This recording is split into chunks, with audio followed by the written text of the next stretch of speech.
welcome to another CAN diagnostic video. In today's riveting episode, we have got a Nissan Juke, 2011. It's got an auto, I doubt it, bleeding Nissan. It's missing its tits off.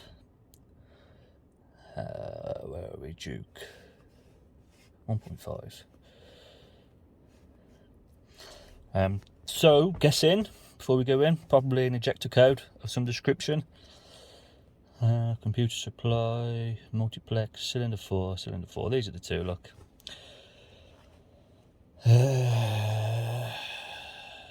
Control circuit. Okie dokie. So, sorry, I'm not showing you here properly. I've not got anything with me. I've got no camera holder or anything.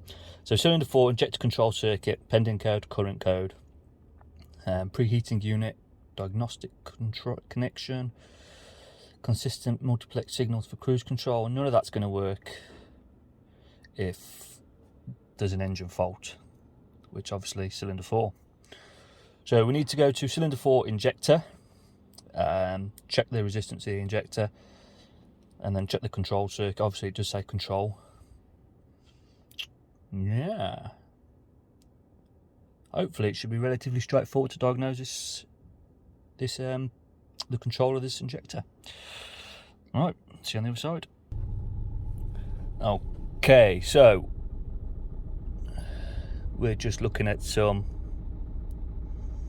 adaptation values of the cylinders. Expect cylinder 4 to be doing something that the others aren't. You can definitely hear that misfire.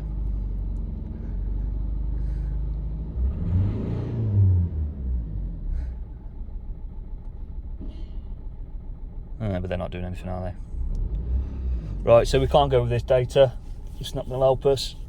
Don't know why it's doing that. It might not. The adaptation values might not change until it's at running temperature and it's going to loop mode, closed loop. But the honest answer is I don't really know. So, right, let's get to that injector. Right, so we eventually got this fucking epoxy cover off the top. This is injector 4. I would have thought it'd be this one. Number 4 is usually close to the flow, but obviously not in this case. And this is way off the mark. Okay, so I'm just going to prove that by all we're going to do is put it against the one next to it. Do this one-handed. Should be about just under 200.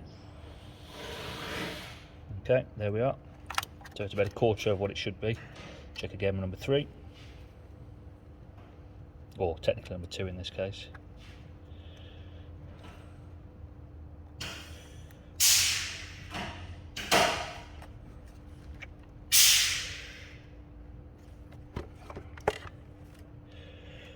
Okay, and then this one was the same. Let's just check it just for checking's sake. So we'll do this just with a multimeter. So you can see you don't need any fancy tools. Don't need oscilloscopes or anything to diagnose a dead injector.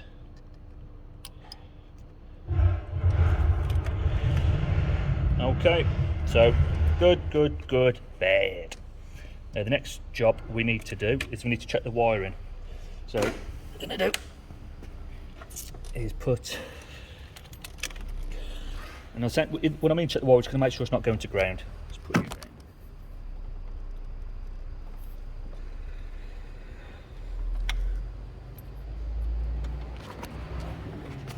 Okay, so the front probed in on the connector for cylinder 4. So continuity. Okay, I'm just going to put it to ground. Open line, good. Next one.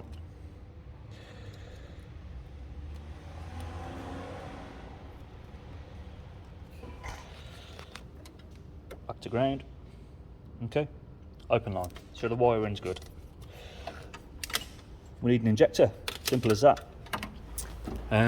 What I will do, the other test you can do, which I'm not going to do in this case, if you're unsure, you can do a flowback test, so you can basically see how much diesel is being being returned back to the tank, so that give you a good indicator. Like the more that's being returned, the less it's obviously being injected.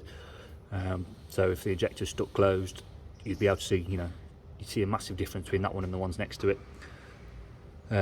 We can get the scope out, check the signal coming in, and check the current draw. See a good current ramp on it, which I will do, but I will do that for a second video as an injector analysis video. So yeah, diagnosed, quick and simple. It doesn't need to take you long. So get a new injector in this, and just see you on the fix. Okay, so just another quick test. We're going to use the mega tester. So we're going to check the resistance and how well it can keep the voltage inside this. The new injector has been fitted. So we turn it to 100 volts because he's sitting at about 120 max. So just going to hold the voltage. And you can see there,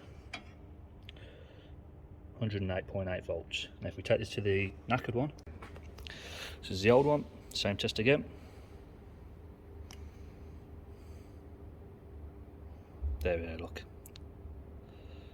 26 volts. Just another quiz test. Obviously you can do this one in situ like I just showed you. So yeah, let's put it back together, let's get it run up. And that's the end of that one. No warning lights, no codes present. So it's just a quick video. Wasn't something I was planning on doing, but I see a lot of people getting confused with piezo crystal injectors, thinking they're extremely difficult to diagnose, and that most certainly is not the case. With a £5 multimeter, you could easily diagnose an issue like this.